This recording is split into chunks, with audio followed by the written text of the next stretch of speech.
Hello बच्चों, my name is Amitesh Verma. आज मैं आपको एकदम बेसिक सी बातें बताऊंगा बायोलॉजी के बारे में।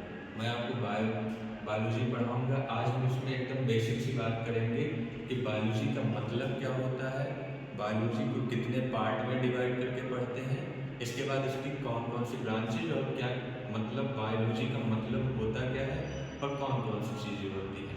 इसके बाद आज हम एकदम बेसिक सी बातें करेंगे सिलेबस के बारे में कि सिलेबस फर्स्ट ईयर के सिलेबस में क्या क्या है।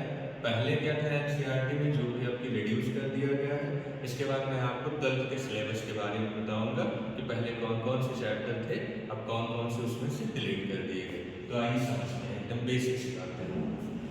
मैं आपको सबसे पहले यहाँ पर बताने जा रहा हूँ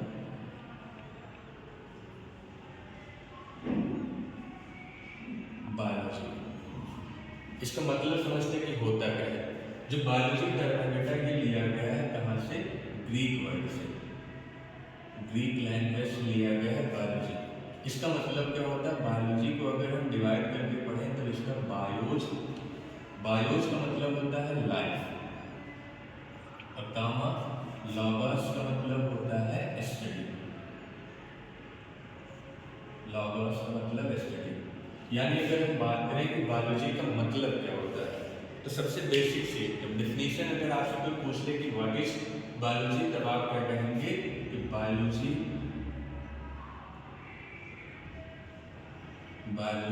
इज द स्टडी ऑफ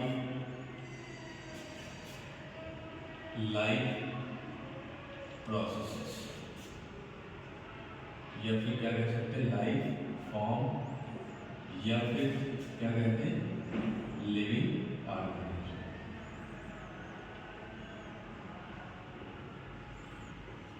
अगर हम किसी लिविंग ऑर्गेनिज्म के बारे में बात करें, मतलब क्या पढ़ रहे हैं बायोलॉजी।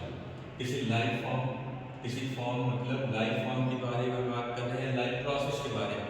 लाइफ प्रोसेस का मतलब जैसे हम लोग जो फूड पार्टिकल इनटेक करते हैं, इसके बाद उसको डाइजेस्ट किया जाता है, डाइजेस्ट करने के बाद कॉम्प्लेक्स फूड सब्सटेंस को कन्वर्ट करते हैं सिंपल फॉर्म में। ये क्या है? लाइफ प्रोसेस है। दूसरी बात रेस्पायरेशन। रेस्पायरेशन में क्या होता है? जो हम लोग ऑक्सीजन को इनटेक करते हैं, CO2 को रिलीज करते, ये क्या कहलाता है? रेस्पायरेशन। और हमारी बॉडी में ऑर्गन पाया जाता है हार्ट, उसका फंक्शन जो होता है ब्लड को पंप करना। तो ये सारी चीज़ें क्या होती है? Life process. और इन्हीं के बारे में स्टडी करना क्या कहलाता है? बायोलॉजी। अब बेटा हम बात करते हैं इसमें किसके बारे में, बायोलॉजी की ब्रांचेज कौन कौन सी होती है। तो जो बायोलॉजी है इसको डिवाइड करके पढ़ा जाता है दो पार्ट में। एक सबसे बेसिक है, बायोलॉजी को डिवाइड करके पढ़ते हैं हम लोग दो फॉर्म में। एक होता है जूलॉजी, जूलॉजी, और दूसरा होता है botany. And second is the botany. Zoology का मतलब क्या होता है? लॉजी का मतलब लॉगस का मतलब स्टडी हो जाएगा, और जू का मतलब एनिमल्स। अगर हम लोग बात करें व्हाट इज जूलॉजी, तो कहेंगे zoology is the study of animals. Study of animals is called zoology. And botany की अगर बात की जाए तो यहाँ पर कहेंगे स्टडी ऑफ प्लांट्स, या कहेंगे study of plants is called botany. अब यहाँ पर हम कुछ टर्म के बारे में पढ़ेंगे कि कौन सा टर्म किसने दिया, इसके बारे में बात करते हैं। सबसे पहले बेसिक सी बात, यहाँ पर मैं लिख रहा हूँ कि टर्म बायोलॉजी,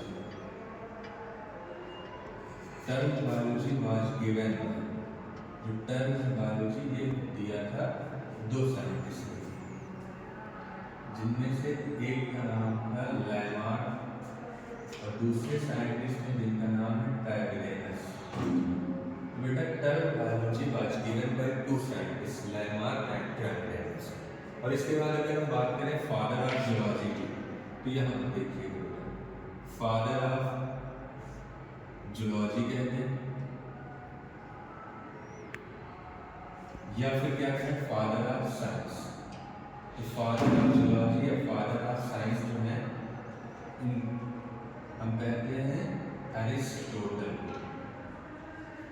तो जो बेटा फादर ऑफ जूलॉजी या फादर ऑफ साइंस ये कौन है? एरिस्टोटल। तीसरी बात फादर ऑफ बॉटनी की बात करते हैं, फादर ऑफ बॉटनी। तो बेटा फादर ऑफ बॉटनी जो है इन साइंटिस्ट का नाम है थियोफ्रास्टस। ये तीन बातें आपको याद है कि term biology was given by Lamarck and क्रेवियस। दूसरी बात, फादर ऑफ जूलॉजी और father of science is Aristotle and father of botany is the Theophrastus. अब यहाँ पर इधर समझिएगा एकदम बेसिक सा, कहते हैं कि जो लाइफ फॉर्म होती है, जो लाइफ फॉर्म होती है वो होती है दो तरीके की लाइफ फॉर्म हम ऑर्गेनिज्म की बात करते हैं। जो ऑर्गेनिज्म होते हैं ये होते हैं टू टाइप के। एक कौन से बेटा, एक होते हैं यूनिसेलुलर ऑर्गेनिज्म। कौन होते हैं? Unicellular organism. और दूसरे क्या होते हैं? Multicellular organism. Second is the multicellular organism. Unicellular और मल्टीसेलुलर में एकदम बेसिक से डिफरेंस है। यूनि का मतलब ये होता है बेटा सिंगल, मतलब दो organism which are made up of only single cell are called unicellular organism।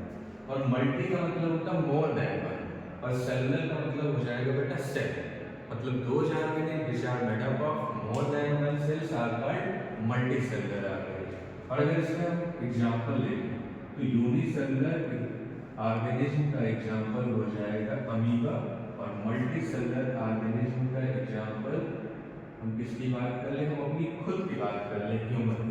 तो ये क्या हो जाएंगे? मल्टीसेलुलर ऑर्गेनिज्म ह्यूमन हो जाएंगे। इतना बेटा समझ में है? ये